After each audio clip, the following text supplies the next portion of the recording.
Bienvenue sur Transfo RH. Je m'appelle Nathalie Pululu, responsable animation partenaire chez Digipost, et je suis très heureuse de vous retrouver aujourd'hui. Transfo RH, c'est le podcast pédagogique à destination des entreprises qui souhaitent réussir la transformation numérique RH. À chaque nouvel épisode, j'accueillerai des acteurs et experts métiers RH passionnés par la transformation RH, le digital et l'innovation. Ils partageront avec nous leurs convictions et leurs succès, les innovations qui feront bouger les lignes de demain et bien sûr des conseils, astuces et enseignements pratiques. Transfo RH, c'est votre podcast sur l'innovation RH. Commençons dès maintenant. Bonjour à tous, je reçois aujourd'hui Antoine Amiel, fondateur et CEO de Learn Assembly, une entreprise spécialisée dans la transformation de la formation en entreprise pour permettre aux salariés de développer leur employabilité. Bonjour et bienvenue Antoine. Merci d'être avec nous aujourd'hui. Bonjour Nathalie, merci beaucoup pour l'invitation. Je suis ravi d'être là aujourd'hui pour parler de ces sujets passionnants. Super. Bon, on va pas attendre Antoine, on va rentrer dans le vif du sujet. Moi, j'aimerais savoir quelles sont selon toi les grandes tendances en matière d'innovation dans le domaine de la formation. Alors effectivement, il y a beaucoup de choses qui ont bougé ces derniers mois en fait, notamment depuis la crise sanitaire dans le domaine de la formation. En fait, beaucoup de choses étaient déjà là, on va dire, depuis 5 à 10 ans, mais il y a eu clairement une accélération et une maturation qui s'est faite. Alors il y a plusieurs innovations qui ont eu lieu et on peut en citer quelques-unes. Il y en a une première sur tout ce qui touche à l'accessibilité. Jusqu'à il y a pas si longtemps et même encore un peu aujourd'hui, la formation tout au long de la vie, ça reste quelque chose d'un peu compliqué, un peu bureaucratique, un peu administratif. Tout le monde n'est pas forcément au courant de ses droits. Là, on voit par exemple que beaucoup de gens qui ont des heures diff n'ont pas encore passé leurs heures sur le CPF. Donc il y a un peu ce côté un peu nébuleux qui reste un peu compliqué, mais ça s'est beaucoup simplifié, ça s'est beaucoup démocratisé, notamment avec le CPF.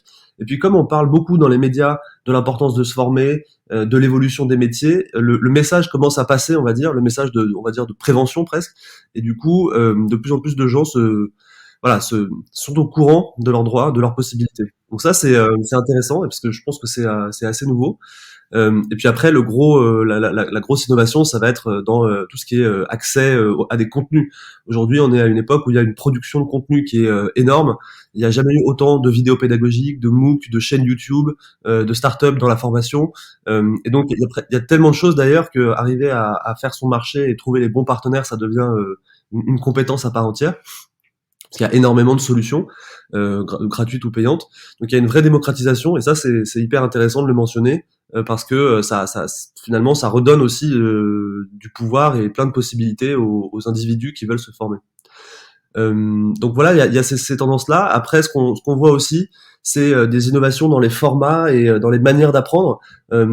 Traditionnellement, on pense que pour apprendre, il faut aller en formation. Et bien sûr, il faut aller en formation pour apprendre, mais on peut apprendre de plein de manières différentes. On peut apprendre en s'auto-formant, on peut apprendre en étant dans des programmes d'incubation, dans des programmes de mentorat. On peut apprendre en mixant des formations à distance et en présentiel. Donc il y a une vraie innovation pédagogique aussi qui commence à se développer dans les entreprises et dans le secteur public et un peu partout, même dans les écoles. On voit aujourd'hui des formats de plus en plus riches, alors bien sûr de la vidéo, de la réalité virtuelle, du mobile. Ça, c'est plus en matière de technologie, du coup, Ouais. qui vont révolutionner le secteur de la formation. Ouais, exactement. En fait, les technologies, il y a 10 ou 15 ans, on les avait pas encore forcément. C'était moins mature. On n'avait pas forcément les tuyaux, tout simplement. YouTube n'existait pas il y a, je sais pas, 12 ans, 12-15 ans. Et le taux d'équipement en ordinateur et en mobile était beaucoup plus faible. Donc il y a aussi toute cette question de l'équipement et de ces technologies qui sont arrivées à maturité. On n'a plus forcément besoin de faire appel à un développeur pour développer un module e-learning, par exemple. Et ça, c'est une chance incroyable. Est-ce que tu aurais des exemples de partenaires ou de clients avec qui tu aurais travaillé justement sur ces technologies? Oui, tout à fait. Alors, il y a plusieurs exemples que je peux vous partager. Premier exemple, c'est ce qu'a fait Airbus là depuis le confinement. Donc Airbus est un grand groupe, et puis l'enjeu des compétences dans un groupe industriel comme Airbus, avec des enjeux de conformité, de sécurité énormes, enfin c'est quelque chose d'extrêmement important. Il faut avoir des bonnes compétences au bon moment sur énormément de métiers. Et donc Airbus a choisi d'internaliser en fait la conception de formation digitale et donc de former ces équipes, ces chefs de projet, ces responsables de formation à concevoir eux-mêmes des parcours de formation utilisant les technologies digitales et donc à se former notamment sur des outils qui permettent de créer des vidéos, par exemple. Donc de faire du montage vidéo. Et ça, c'est une chance parce que du coup, pour les directions de la formation, pour les équipes formation, elles vont pouvoir elles-mêmes produire les parcours de formation, innover sur la partie pédagogique, valoriser les compétences de leurs collègues. C'est aussi des économies budgétaires importantes puisque on n'a plus forcément besoin de faire appel systématiquement à des partenaires extérieurs. Et donc, il y a eu ce choix qui a été fait de monter en compétence sur la conception pédagogique digitale pour gagner en flexibilité, en autonomie, en agilité. Ouais, ça, ce qui est intéressant... Ouais. Pardon. Non, vas-y, mais c'est en tout cas voilà un exemple que je trouve hyper intéressant de cette transformation de la formation. Je te rejoins en fait, ce que j'allais dire. Ce qui est intéressant dans l'exemple de Airbus, c'est le rôle des RH dans l'évolution en fait de la formation. Oui, tout à fait. Et d'ailleurs, alors c'est vrai ce que tu dis. On voit aujourd'hui que on est vraiment dans une période où finalement les métiers de la formation sont en train de reprendre un peu des lettres de noblesse en quelque sorte et de devenir des métiers qui sont de plus en plus attractifs aussi. On sait que voilà, beaucoup d'entreprises, par exemple, cherchent à recruter des chefs de projet pédagogie digitale, qu'on appelle aussi des digital learning managers. Et aujourd'hui, c'est un métier en tension. Il y a une pénurie de talents dans les métiers de la formation, dans les métiers du digital learning. On cherche les entreprises, les startups, tout le monde cherche des talents dans ces métiers-là parce que on a besoin de gens compétents pour concevoir des formations innovantes, maîtriser les technologies et diffuser ça. Après, c'est un métier un peu complexe quand même. Ouais, c'est un métier complexe parce que ça mélange à la fois des compétences en gestion de projet, des compétences de pure pédagogie, de conception pédagogique, d'ingénierie pédagogique, des compétences un peu plus techno. Il faut savoir parler à l'IT ou savoir gérer des plateformes. Donc oui, c'est un métier qui est complexe, mais c'est ça aussi qui fait que c'est passionnant. Et du coup, effectivement, les RH, je pense, ont beaucoup de DRH dans des entreprises ont compris que la formation, c'était bien sûr le plan de formation annuel, la remontée des besoins après les entretiens annuels, mais c'est en fait se former tout au long de la vie, proposer des parcours d'apprentissage qui soient différenciés selon les personnes, leurs besoins, et donc il y a une vraie transformation effectivement de cette fonction qui est en train de se développer, où on va chercher à montrer que la formation c'est pas juste une obligation réglementaire et un centre de coût, mais c'est aussi un levier de marque employeur, et de plus en plus d'entreprises d'ailleurs communiquent énormément sur leur politique de développement des talents pour la marque employeur, pour montrer que chez elles, on va apprendre des choses, on va se développer, on va grandir, on va développer plein de compétences, et c'est un vrai levier d'attractivité. Donc il y a ce sujet de la marque employeur, il y a le sujet de la rétention de talents, le fait d'avoir aussi des managers compétents et de pouvoir anticiper le turnover. Donc c'est une vraie transformation, une vraie opportunité, et on constate en ce moment énormément de RH qui commandent des actions de formation, qui forment leurs équipes formation, leurs collègues formation en fait, parce que il y a ce besoin d'évoluer en fait. Ouais, en fait, le rôle du RH change, donc dans sa fonction, mais également dans son rapport avec les salariés. De quelle manière ? Ce qui est sûr, c'est que ce qu'on voit avec la période actuelle, c'est que toutes ces transformations digitales, elles rendent le rôle de RH, le métier des RH beaucoup plus complet et riche, mais aussi plus complexe, parce qu'il y a toujours finalement la dimension administrative, paie, etc. Mais il y a toute la partie projet en fait, et de plus en plus on demande aux RH et aux équipes formation de développer des projets dans le cadre de projets de transformation, d'aller accompagner le changement, donc de devenir en quelque sorte quasiment des consultants internes qui vont accompagner une évolution de culture ou une évolution de process, et donc de travailler aussi sur ces aspects-là. Donc ça c'est un gros changement, mais c'est aussi passionnant. Et puis après si on zoome un petit peu sur le métier de responsable formation, on voit aujourd'hui que de plus en plus de responsables formation ont un périmètre et des activités qui sont beaucoup plus larges qu'avant, où elles ont toujours la gestion du plan de formation, donc le fait d'acheter des formations à des organismes de formation par exemple et de les organiser, mais en fait, de plus en plus, elles vont remonter sur la partie ingénierie pédagogique et se mettre elles-mêmes à créer les parcours de formation en mixant des contenus qui viennent de l'extérieur, des contenus faits en interne, et avoir développer cette compétence d'ingénierie de formation. C'est intéressant parce que moi, j'ai commencé ma carrière donc dans le recrutement de profils ingénieurs, des experts développeurs, et très vite, ce focus a été mis sur l'ingénierie de la formation. Et est-ce que tu as l'impression que la formation aujourd'hui, c'est un peu inspiré de la partie ingénieur, des développeurs, toute cette innovation en fait qui est arrivée chambouler le marché? Alors, il y a peut-être effectivement un impact. C'est sûr que ce qu'on voit, c'est que les métiers des RH et de la formation sont des métiers qui qui utilisent de plus en plus de technologies. Alors il y a les technologies de plusieurs types, hein, les technologies de type SIRH que voilà qu'on connaît bien, des LMS, donc des Learning Management Systems, des outils qui permettent de gérer la formation. Il peut y avoir ce qu'on appelle des outils auteurs, donc c'est des outils qui permettent de créer du contenu de formation en ligne, digital. C'est un peu l'équivalent d'un PowerPoint de la formation en quelque sorte. Donc il y a de plus en plus d'outils. Et donc l'enjeu pour les équipes RH et formation, ça va être déjà de définir vraiment les besoins et de trouver les bons outils, parce que des outils, il y en a beaucoup, et on peut passer sa journée à les tester, et c'est pas forcément utile et pertinent. Donc il y a ce sujet du sourcing, en fait, des achats d'outils pour trouver des choses qui sont pertinentes.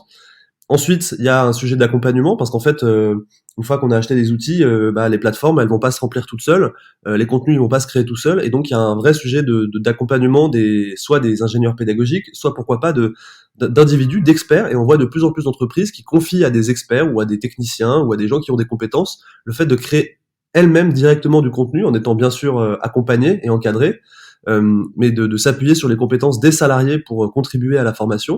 Donc ça, il faut accompagner ça. Et puis le troisième gros sujet, c'est tous les sujets de sécurité informatique, d'IT, parce que bien sûr, il y a de plus en plus de normes. On voit qu'il y a une multiplication des cyberattaques, des risques de phishing, etc. Et donc, il faut des outils qui soient robustes. Et les DSI sont de plus en plus attentifs à ça. Donc effectivement, c'est une nouvelle casquette qui se développe. Après, il faut pas s'en faire une montagne. Je pense qu'il y a c'est une vraie opportunité. Il y a quelques notions à connaître, mais en fait, ce qui va faire la différence globalement, au-delà de l'outil, ça va être vraiment la qualité de l'accompagnement, finalement le fait d'accompagner le changement, et c'est là où on va retrouver toute la puissance du RH en fait, parce que la technologie va pas fonctionner toute seule. Absolument. Et je reviens en fait sur ce que tu disais par rapport à la crise Covid qui a un peu forcé le changement. Toi, tu l'as vu arriver comment cet impact de la crise sanitaire, le confinement, etc. sur le secteur de la formation? Alors il y a eu beaucoup d'impacts. Beaucoup d'impact. Alors déjà, le premier impact qui est un impact un peu économique, c'est que globalement le marché de la formation il a beaucoup baissé en 2020. Il a perdu des plumes, on va dire. Il y a eu beaucoup de coupures budgétaires, beaucoup d'annulations, de reports de formation. Donc voilà, ça a été une année difficile pour les acteurs de la formation, notamment les organismes de formation, même si là maintenant ça repart. Et donc ce qu'on voit, c'est que déjà il y a eu une très forte résilience de la part des entreprises pour profiter c'est peut-être pas le bon mot, mais en tout cas pour transformer des contraintes en opportunités, et en tout cas faire en sorte que des salariés qui étaient en activité partielle ou en confinement puissent continuer à se former.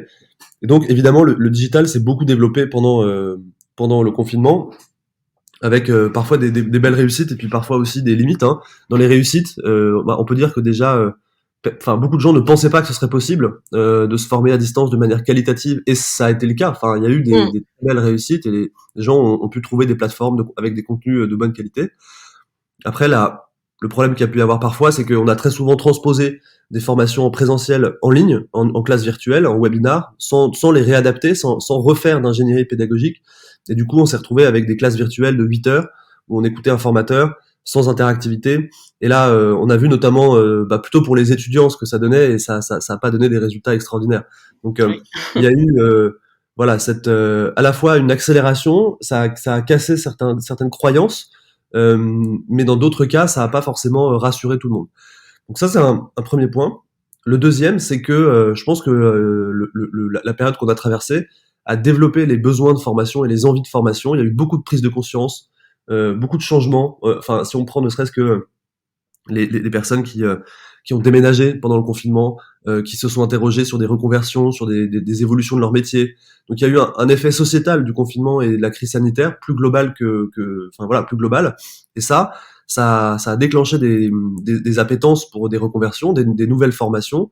Et donc je pense que il y a eu une vraie effervescence autour de ça, et on le voit avec notamment l'accélération des formations pour les demandeurs d'emploi via le PIC, donc le plan d'investissement dans les compétences, et puis avec les mouvements de société qu'on voit. Donc je pense que globalement c'est positif hein, pour la transformation de la formation. Ça a permis de montrer qu'on pouvait évoluer, qu'on pouvait se transformer. Il y a aussi eu quelques expériences très très négatives, et donc charge aux acteurs de la formation de eux-mêmes se former pour être capables de proposer des expériences et des parcours qui soient intéressants, qui soient voilà de bonne qualité, et pas simplement un cours en visio un peu statique. Donc il y a un gros sujet de montée en compétences pour les entreprises de formation, hein. Et ça aussi, elles en ont pris conscience.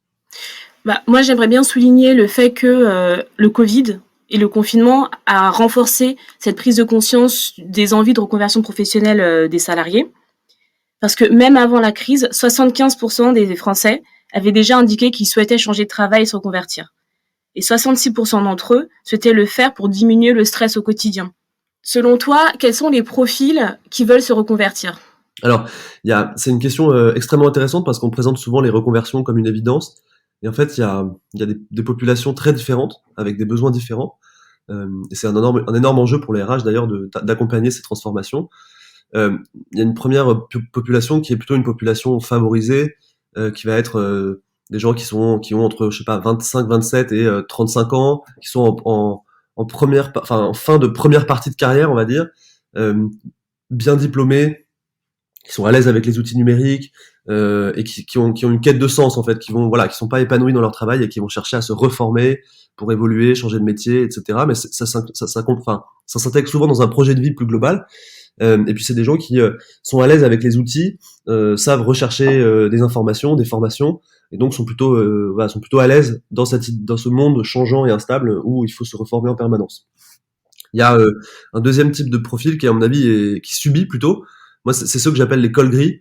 Donc c'est des profils qui sont plutôt en fin de carrière entre guillemets, enfin qui ont 55 ans et qui voient leur entreprise se transformer, sont parfois aussi un peu poussés dehors par leur entreprise, hein, il faut bien le dire, et qui du coup ont un peu du mal à se positionner sur le marché du travail parce que c'est pas forcément évident.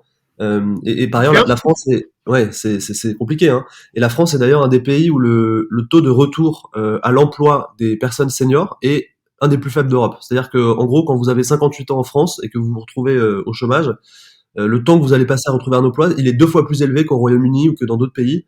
Et donc on a un vrai enjeu à accompagner ces gens-là, parce qu'on peut pas à la fois, on va dire, repousser l'âge des retraites et en même temps se retrouver avec des gens qui ont encore 10 ans à travailler. Donc voilà, donc il y a un gros sujet là-dessus qui est d'ailleurs peu visible. On en parle peu, et je pense que c'est à mon avis un prochain gros sujet social dans les entreprises. Et on en parle. Alors, oui. je suis désolée, on en parle peu, mais on constate de plus en plus.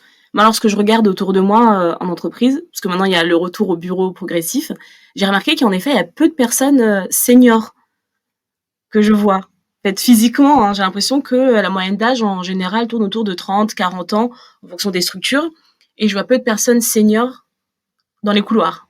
Je sais pas si tu as eu ce sentiment aussi. Peut-être que c'est la moyenne d'âge dans votre entreprise. Je sais pas quelle est la moyenne d'âge. Donc ça, je saurais pas dire précisément. Mais en tout cas, ce qui est certain, c'est qu'il y a un peu parfois une tendance au jeunisme, c'est-à-dire une tendance à vouloir chercher des gens jeunes, à l'aise avec le digital, ou en tout cas dont on pense qu'ils sont à l'aise avec le digital, ce qui est pas toujours le cas. Et donc voilà, il y a un peu des effets de mode là-dessus. Et il faut être très vigilant. Et puis on parlait des personnes qui sont en reconversion et qui ont des besoins massifs de formation. Il y a une troisième catégorie, c'est un peu ce qu'on appelle les NEET, donc les Not in Employment, Education or Training, donc les gens qui ne sont ni au lycée ou à la fac, ni en formation professionnelle, et qui ne travaillent pas. Donc c'est des jeunes qui ont entre 18 et 25, 27 ans, on va dire, qui sont très décrocheurs, et qui dans certains dans certaines municipalités ou dans certaines villes, ça peut représenter 20-30% des jeunes, donc c'est quand même pas rien. Et en fait, c'est des gens qui sont en grande difficulté parce que on sait que aujourd'hui les études faites sur le marché de l'emploi montrent que quand on est chômeur longue durée à 23 ans, on a de fortes chances de l'être à 40 ans, et qu'il y a un peu une double peine. Et donc on a une population qui est exclue très tôt du marché du travail, qui a du mal à s'insérer. Et aujourd'hui, l'État français finance des formations professionnelles pour des gens très jeunes. Et en fait, quand on regarde le contenu de ces formations, c'est des contenus quasiment de type scolaire en fait. C'est écriture, prise de parole, savoir se comporter, savoir gérer un entretien. Enfin, on est sur des savoirs très très fondamentaux. On n'est pas du tout sur des formations professionnelles au sens où je vais apprendre un métier. Et cette population-là, elle se développe beaucoup. Et c'est un sujet de société important, et le confinement n'a pas aidé. Qu'est-ce que tu donnerais comme conseil pour pouvoir intégrer ces profils NEET ? Je pense que l'alternance, est un levier intéressant, et l'alternance est beaucoup développée en France depuis quelques années, et ça fonctionne bien parce qu'on on peut découvrir à la fois le monde de l'entreprise tout en apprenant. D'ailleurs, on voit qu'il y a beaucoup de centres de formation des apprentis et des CFA qui se développent en ce moment. Donc l'alternance, c'est vraiment intéressant, et c'est un dispositif pour les RH qui est intéressant puisque il offre de la flexibilité, et puis il est très soutenu en ce moment par l'État. Donc ça, c'est bien. Et puis après, peut-être développer dans les organisations une culture du mentorat, en fait. Faire en sorte que des gens plus expérimentés ou des managers apprennent à devenir des mentors, à aider des jeunes à s'insérer dans l'entreprise, à trouver leur place. Et c'est valorisant pour tout le monde, c'est enrichissant pour tout le monde. Donc voilà. Et puis après, je pense qu'il y a un sujet aussi autour du numérique. Comment on dit souvent que les jeunes sont très à l'aise avec le numérique. C'est pas forcément vrai pour tous les jeunes. Et donc apprendre à utiliser des outils de visioconférence, apprendre à envoyer des mails, apprendre à gérer des documents sur un outil collaboratif, ça n'a rien d'évident. Et il faut prévoir des actions d'acculturation au numérique et de renforcement des compétences numériques souvent. Oui, tout à fait. Je te rejoins là-dessus. C'est un sujet dont on a parlé dans un épisode précédent. On parle du principe que les jeunes sont forcément à l'aise avec tous les outils informatiques. Et en effet, ils sont à l'aise avec leur téléphone portable. Mais c'est peut-être pas la même chose qu'avec un ordinateur. Exactement. D'ailleurs, beaucoup de jeunes n'ont pas d'ordinateur en fait. Ils ont des portables, des smartphones, mais pas forcément de PC. Or, c'est pas du tout les mêmes usages. Et puis même si on a un PC chez soi, c'est pas la même chose si on l'utilise pour jouer à un jeu vidéo ou pour chatter que pour travailler sur un PowerPoint ou partager des documents sur Teams. Super, merci Antoine pour ton partage dans ce nouvel épisode de Transfo RH. Merci beaucoup pour l'invitation. Nous l'avons compris, le monde de la formation est en constante évolution grâce aux innovations qui transforment la sphère du travail. Ces innovations ont l'avantage de faciliter les reconversions professionnelles en les rendant accessibles à tous. En effet, même à distance, vos collaborateurs peuvent se former à des nouvelles compétences, apprendre et se réinventer. Les outils sont nombreux, interactifs et digitaux. Le rôle de l'entreprise et des experts RH est valorisé pour mieux accompagner le développement et la reconversion professionnelle des salariés. Renseignez-vous sur les outils les plus adaptés pour votre organisation afin d'épauler vos collaborateurs dans cette nouvelle aventure. Si vous souhaitez participer à cette conversation, n'hésitez pas à commenter. À très bientôt pour un prochain épisode. Vous avez aimé cet épisode ? Alors abonnez-vous à notre chaîne Transfo RH et partagez-la. Transmettre et diffuser le savoir, c'est aussi par là que passera la transformation. Nous vous remercions de nous avoir écoutés et vous attendons pour le prochain épisode avec un nouvel invité et encore plus d'astuces et d'outils pour mener à bien la transfo RH de votre entreprise.